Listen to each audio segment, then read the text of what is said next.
tidak berkecamuk lagi perang dunia berikutnya ya.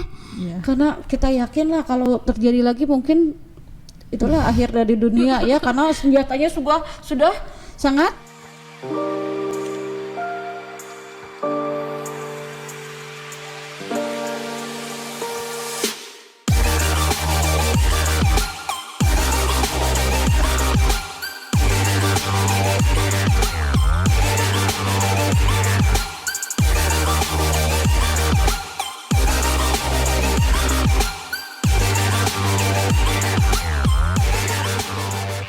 Assalamualaikum warahmatullahi wabarakatuh. Waalaikumsalam warahmatullahi wabarakatuh. Alhamdulillah hari ini kita bisa bertemu ya. Kita akan ngobrol-ngobrol tentang sejarah peminatan.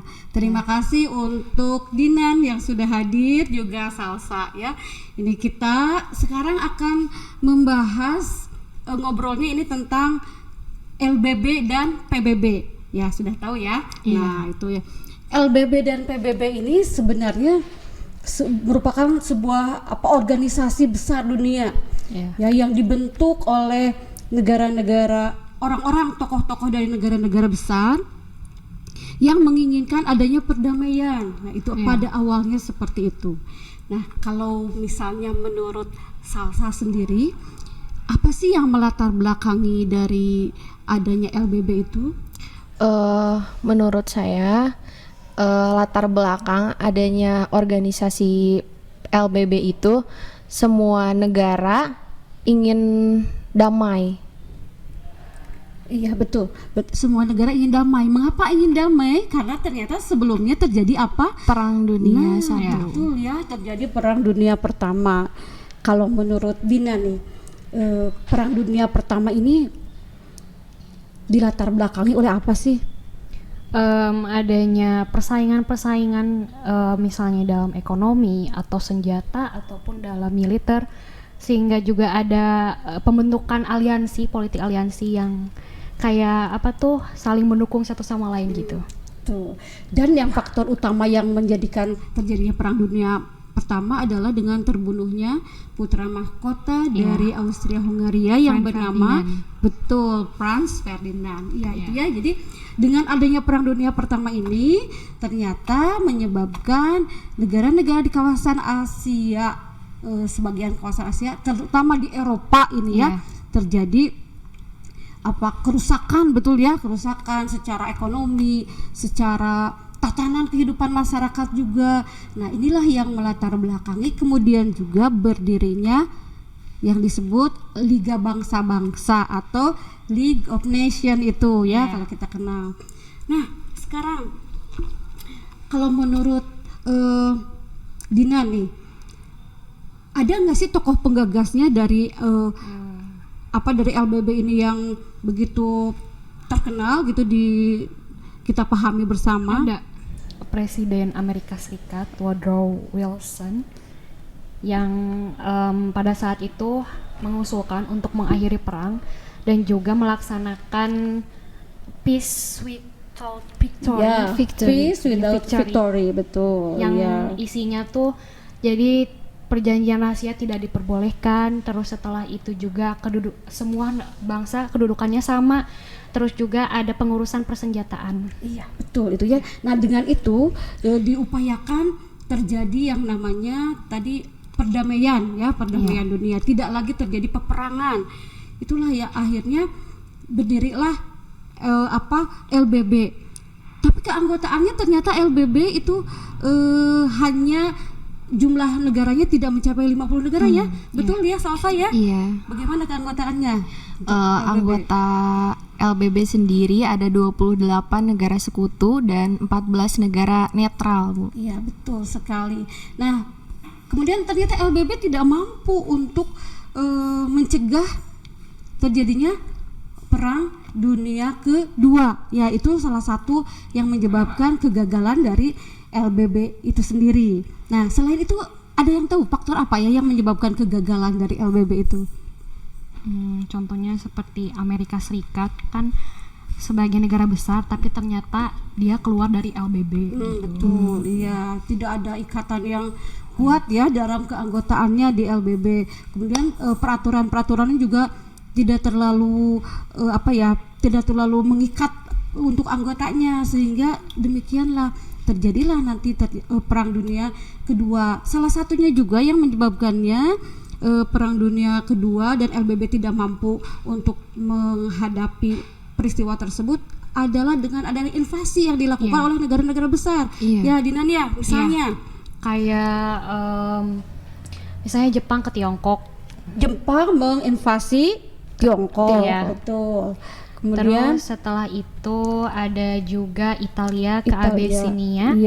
Terus setelah itu ada Jerman ke Austria, terus juga ke Cekoslowakia, terus sama Polandia. Nah, itu yang dilakukan oleh pihak Italia, pihak Jerman, dan pihak Jepang. Itu adalah 3 negara yang melakukan invasi, dan inilah yang memicu terjadinya perang dunia kedua. Betul. Kita sudah pelajari itu perang dunia kedua ya.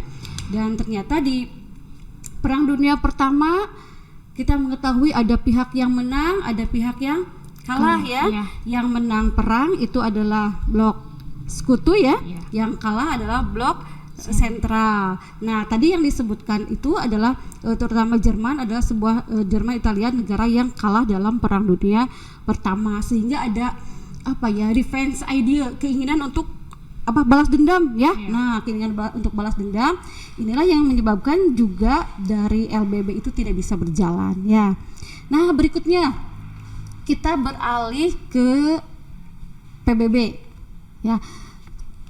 logonya kan bola dunia Nah, kemudian juga kalau kita tahu bahwa Indonesia pun adalah sebagai salah satu negara anggota PBB. Nah, kalau untuk kesekretariatan PBB sudah tahu kan di mana ya? Di New York. Di New York. Oke. Siapa yang menjadi sekjen PBB-nya sekarang? Ayo, ada yang tahu? Ada yang tahu tidak sekjen PBB-nya?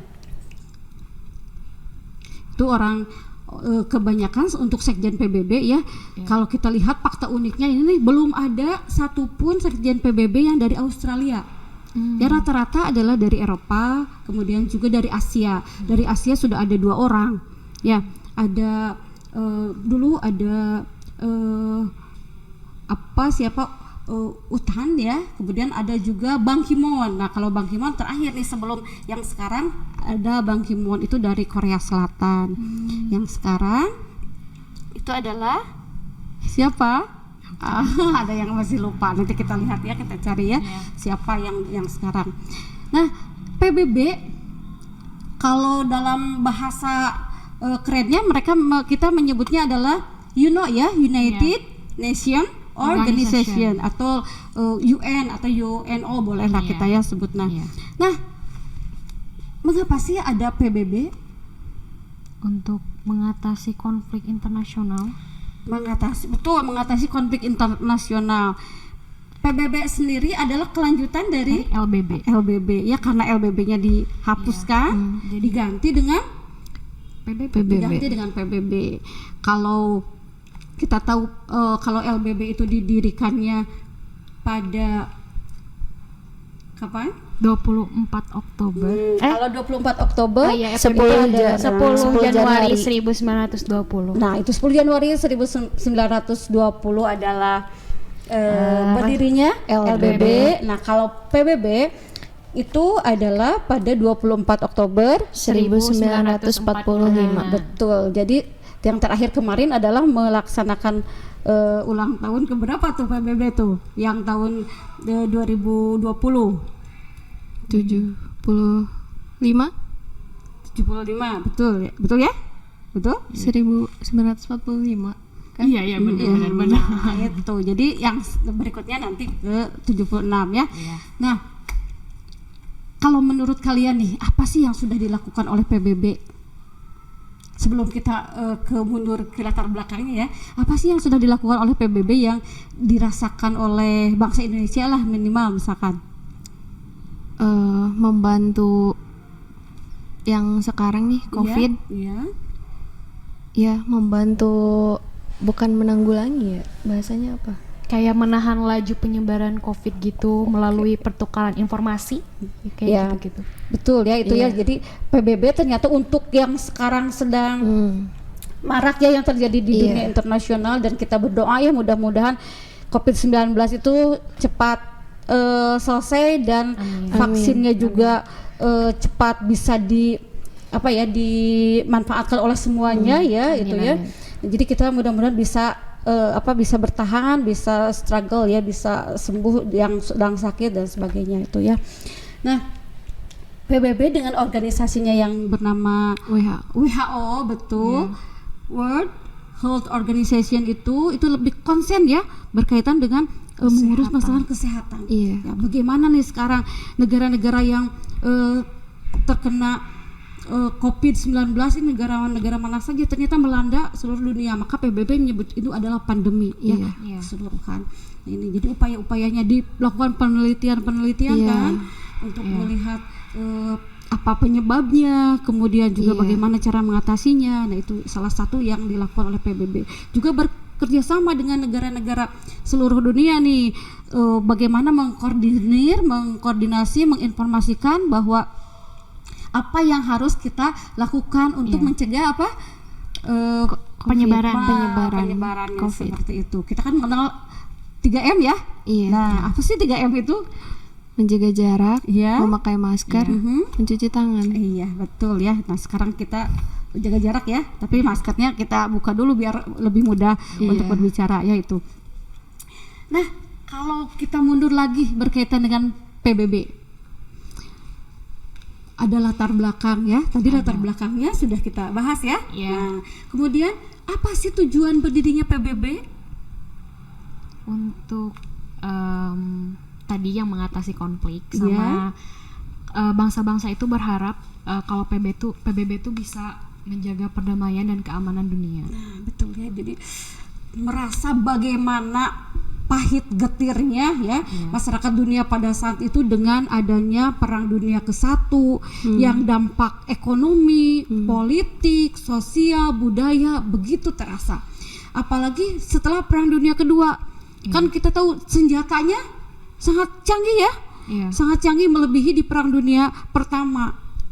Kerusakannya itu hampir meliputi seluruh kawasan di Asia, di Eropa. Nah, jadi terasa banget bagaimana orang-orang banyak yang keluarganya hilang, rumahnya hancur, perekonomian negaranya rusak, pusat-pusat industri juga rusak dan sebagainya. Cacat juga kan secara fisik ya. Apalagi kita lihat bahwa dengan berakhirnya Perang Dunia Kedua itu pihak Amerika Serikat melakukan serangan ya, bom atom yang terkenal ya di Hiroshima dan Nagasaki. Kan pulihnya juga kan begitu lama ya untuk dua kota tersebut. Nah, ini menyebabkan pada akhirnya tokoh dari sekutunya itu sendiri kemudian berupaya untuk menyelesaikan peperangan ini ya. Itu tahu kan tokohnya ya. Iya. Dinan, siapa sih tokohnya yang terkenal dari pendirian PBB itu? Franklin Delano Roosevelt sama Winston Churchill. Oke, jadi Franklin Delano Roosevelt itu adalah presiden dari Amerika Serikat. Winston Churchill Perdana sendiri adalah Menteri. Perdana Menteri dari Inggris ya. Itu dua tokoh ini yang kemudian menggagas berdirinya UNO itu. Iya. Tapi yang mengungkapkan tentang UNO-nya sendiri itu adalah presiden Amerikanya tadi, Roosevelt itu ya. Nah, ini ternyata memang kemudian terus diadakan pertemuan-pertemuan kan ya. Ya, pertemuan-pertemuan ini akhirnya ada 5 negara yang disebut dengan 5 negara founding father-nya ya. Ada Inggris, ada Prancis, Ada Amerika Serikat, kemudian Uni Soviet. Uni Soviet. Kalau sekarang kita mengenalnya adalah Rusia ya, dulu masih Uni Soviet. Kemudian Cina Iya, Tiongkok. atau Tiongkok itu ya. Nah, dengan berakhirnya Perang Dunia Kedua pun akhirnya dinyatakanlah bahwa 24 Oktober itu sebagai hari Berdirinya PBB. berdirinya PBB, betul. Kalau di PBB sendiri, kalau tadi kan keanggotaan di LBB hanya 42 ya.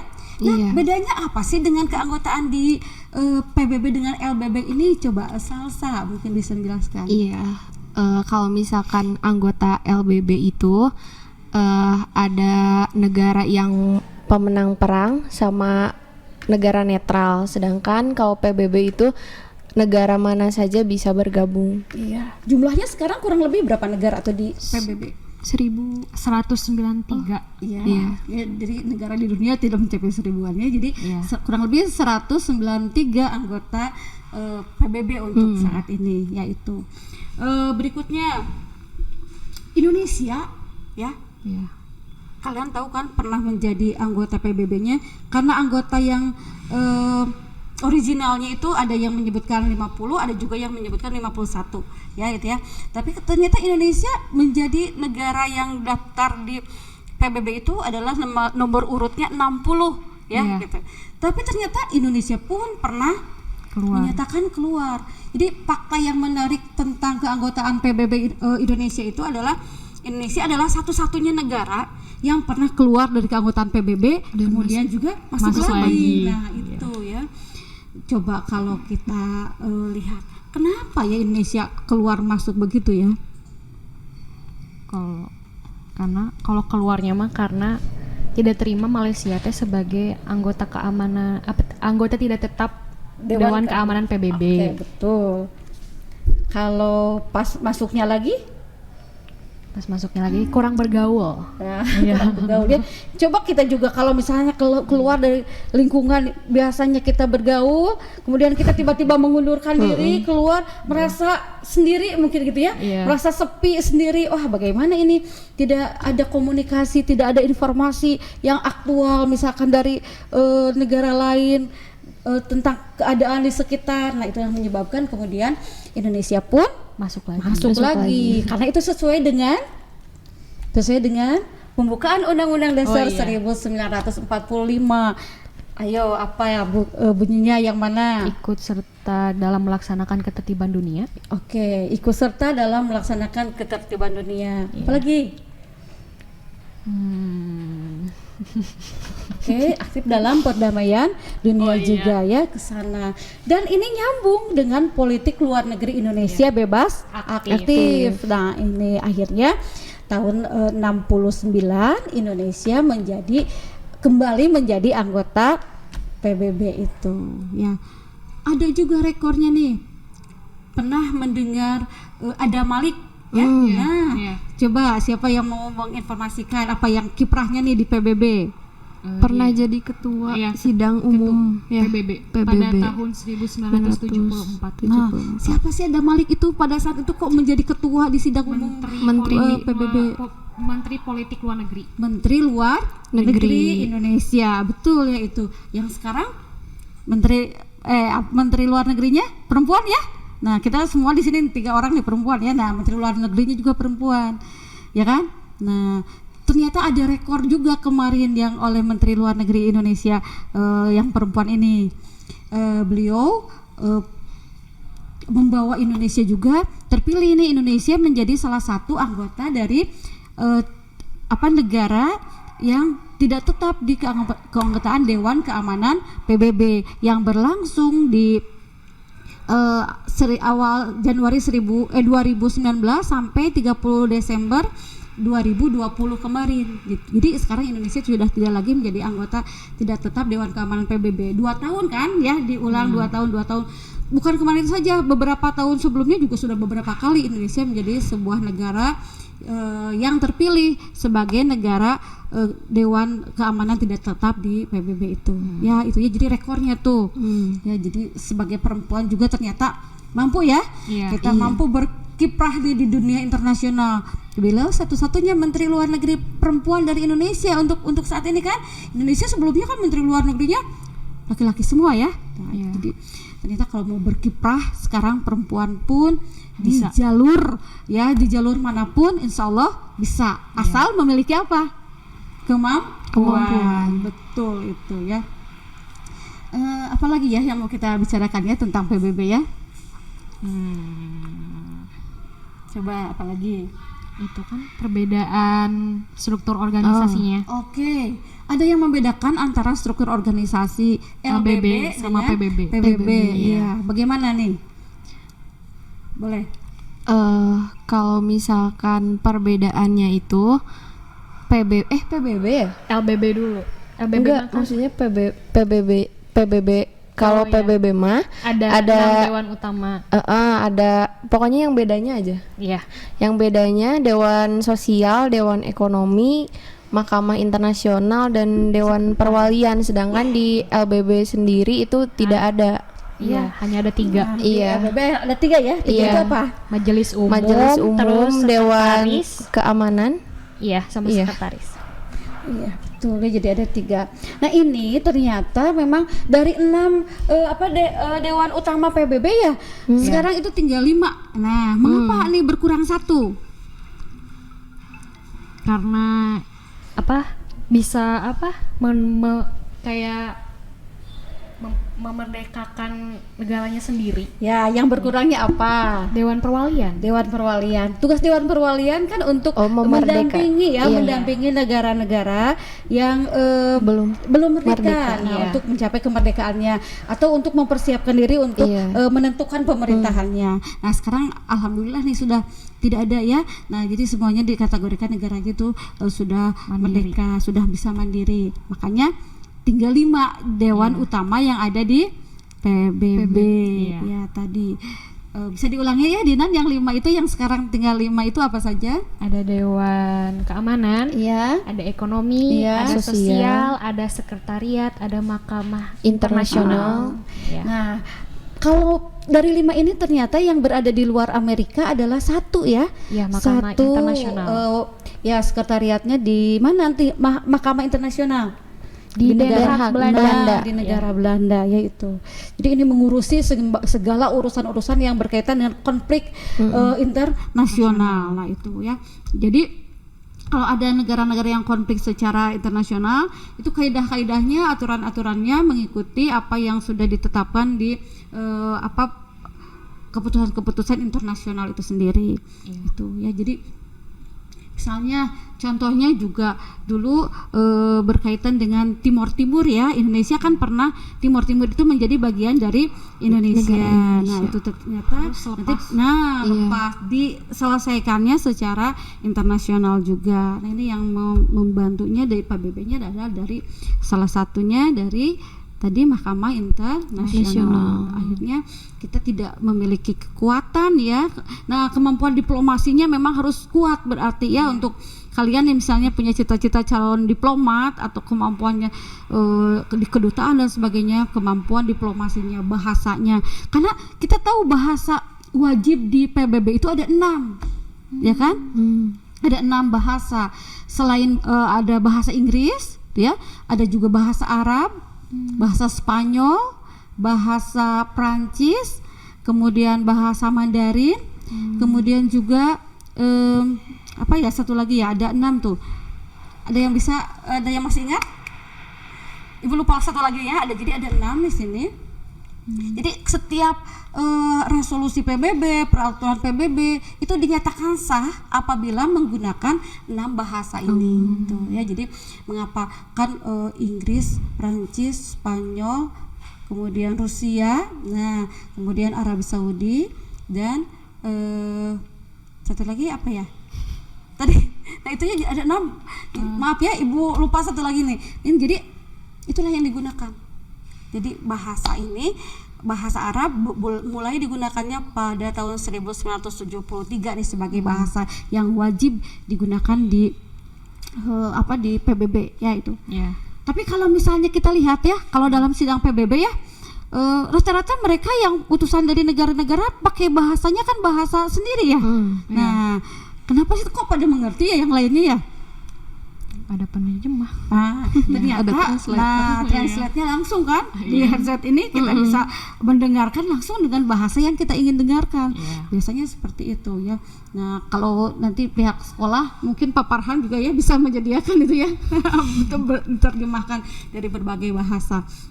Nah, inilah yang ternyata di PBB ini sampai sekarang adalah menjadi sebuah organisasi internasional yang diikuti oleh hampir sebagian besar negara yang ada di dunia. Ya, mudah-mudahan juga tidak berkecamuk lagi perang dunia berikutnya ya.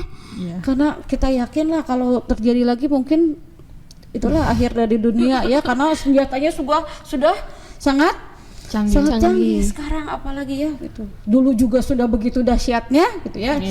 Nauzubillah min dzalik ya gitu. Jauhkan ya, betul. Itu ya, apalagi ya tentang PBB ya yang menarik ya. Yang kita sudah bahas dari organisasinya sudah ya. Kemudian dari itu apa? Deklarasi yang memperkasai Atlantik. ya Atlantic Charter. Iya, itu Atlantic Charter itu adalah betul sebuah deklarasi yang kemudian dikemukakan juga tadi oleh penggagasnya ya. Nah, dari Franklin Delano Roosevelt itu. Dan sebelumnya memang pada saat akan dilakukan sebuah keputusan tentang berdirinya PBB ini atau UNO itu, negara-negaranya misalnya dari Amerika ada perwakilannya, ada Uni Soviet juga, ada Tiongkok juga, Inggris, Prancis, itu tokoh-tokohnya mewakili ya, ada hadir itu. Jadi kesimpulannya bahwa ternyata dibutuhkan sebuah organisasi internasional yang membantu untuk menjaga perdamaian dunia itu ya. Jadi kita biar terarah, biar hidup itu lebih lebih tenang, tidak memiliki rasa ketakutan ya akan perang, kemudian bisa hidupnya bisa lebih sejahtera, jauh dari yang namanya penjajahan dan sebagainya. Itu ya. Ada lagi tidak ya yang kita bahas ya untuk LBB dan PBB? Apa ya?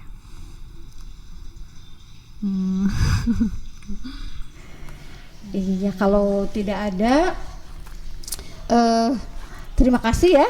Terima kasih untuk Dinan, untuk Salsa ya yang sudah hadir. Kita bisa ngobrol di sini. Kita ngobrol santai tentang dua organisasi internasional yang sudah ada, dan kemudian juga dari latar belakangnya, kemudian dari kegagalannya, dari kiprahnya, ada apa yang sudah kita pahami.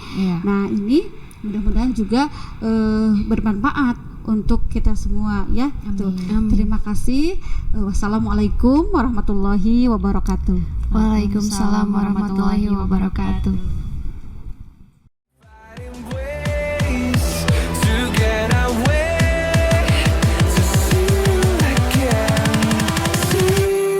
Again.